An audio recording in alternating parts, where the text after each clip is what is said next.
Salary तो बढ़ रही है लेकिन फिर भी अमीर नहीं बन पा रहे। ये कैसी पहेली है?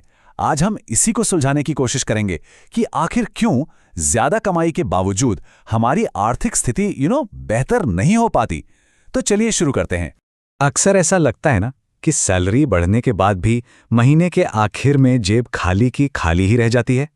अगर ऐसा महसूस होता है तो यकीन मानिए ये सिर्फ आपकी कहानी नहीं है। ये एक ऐसी आम समस्या है जिसका सामना आज के दौर में बहुत से लोग कर रहे हैं। तो आखिर इस समस्या की जड़ क्या है? इसका एक बहुत बड़ा कारण है लाइफस्टाइल क्रीप। ये एक ऐसी हैबिट है जो ज्यादा कमाई के बावजूद हमें अमीर बनने से रोक देती है। तो चलिए इसको थोड़ा और करीब से समझते हैं। लाइफस्टाइल इन्फ्लेशन का मतलब क्या है? द इकोनॉमिक टाइम्स के मुताबिक इसका सीधा सा मतलब है कि जैसे जैसे हमारी इनकम बढ़ती है हमारे खर्चे भी उसी तेजी से बढ़ने लगते हैं। और मजे की बात यह है कि ये इतनी धीरे धीरे होता है कि हमें एहसास तक नहीं होता। और ये हमारी जिंदगी में कैसे शामिल होता है? कुछ इस तरह से। सैलरी बढ़ी तो सोचा चलो लोन पर एक नई बड़ी कार ले लेते हैं। फिर ईएमआई पर विदेश यात्रा का प्लान बन गया। या फिर ज्यादा किराए वाले एक बड़े घर में शिफ्ट हो गए। और नतीजा, वो जो बढ़ी हुई सैलरी थी वो इन नए खर्चों में कब गुम हो गई पता ही नहीं चला। और जानते हैं अक्सर ये सब होता क्यों है? सामाजिक दबाव की वजह से। अपने दोस्तों, रिश्तेदारों या सहकर्मियों की लाइफस्टाइल से मैच करने की चाहत। ये हमें अनजाने में ही इस महंगाई के जाल में फंसा देती है। तो चलिए अब समस्या से निकलकर समाधान की तरफ बढ़ते हैं।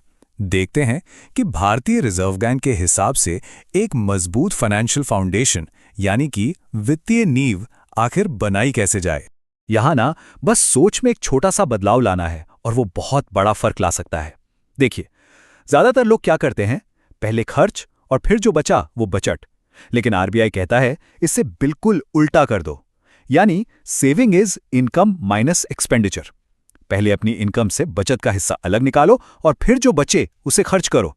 यकीन मानिए यही अमीर बनने का सबसे बड़ा और पहला नियम है। और इसी सोच को आगे बढ़ाते हुए भारतीय रिजर्व बैंक बचत के लिए एक बहुत ही सीधा और स्ट्रक्चर्ड तरीका अपनाने की सलाह देता है ताकि हम सब अपने फाइनेंशियल गोल्स तक आसानी से पहुंच सकें। तो आरबीआई के मुताबिक बचत के 3 मेन पिलर्स हैं। पहला, सेफ्टी यानी सुरक्षा, आपका पैसा कितना सेफ है। दूसरा, लिक्विडिटी यानी तरलता, जरूरत पड़ने पर कितनी आसानी से पैसा निकाल सकते हैं। और तीसरा, रिटर्न, मतलब आपके इन्वेस्टमेंट पर कमाई कितनी हो रही है। एक अच्छी फाइनेंशियल प्लानिंग इन्हीं तीनों के बीच एक सही बैलेंस बनाने का नाम है। अच्छा, अब एक बहुत जरूरी बात पर आते हैं। अगर इस लाइफस्टाइल इन्फ्लेशन और खराब फाइनेंशियल आदतों पर ध्यान नहीं दिया गया तो इसके नतीजे कितने गंभीर हो सकते हैं। यहां एक बहुत जरूरी आंकड़ा है, इसे ध्यान से समझिएगा।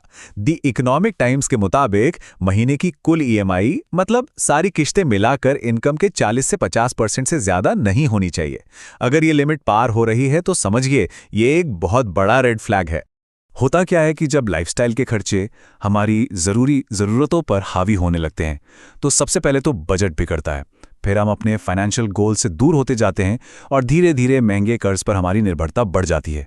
और ये एक ऐसा जाल है जिससे निकलना बहुत मुश्किल हो सकता है। तो अब सवाल उठता है कि कर्ज को एक जाल की बजाय एक टूल, एक साधन के तौर पर कैसे इस्तेमाल किया जाए। मतलब जिम्मेदारी से उधार लेने के क्या नियम हैं, चलिए समझते हैं।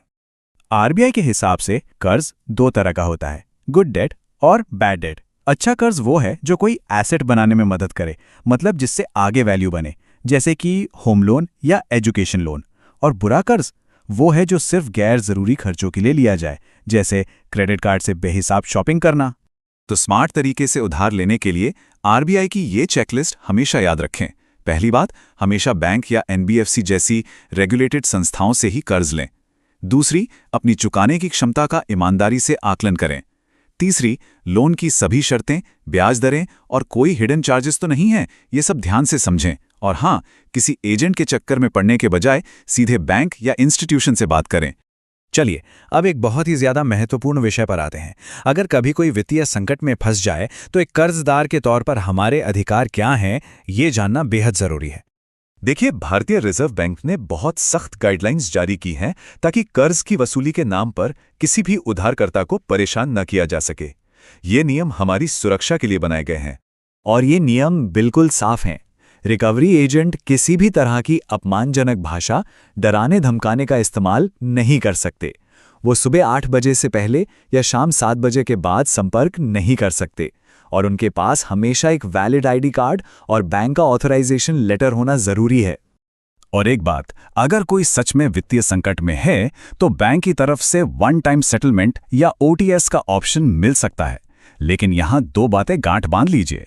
सेटलमेंट की सभी शर्तें हमेशा बैंक के ऑफिशियल लेटर हेड पर लिखित में लें, और पूरा पेमेंट होने के बाद नो ड्यू सर्टिफिकेट लेना कभी ना भूलें।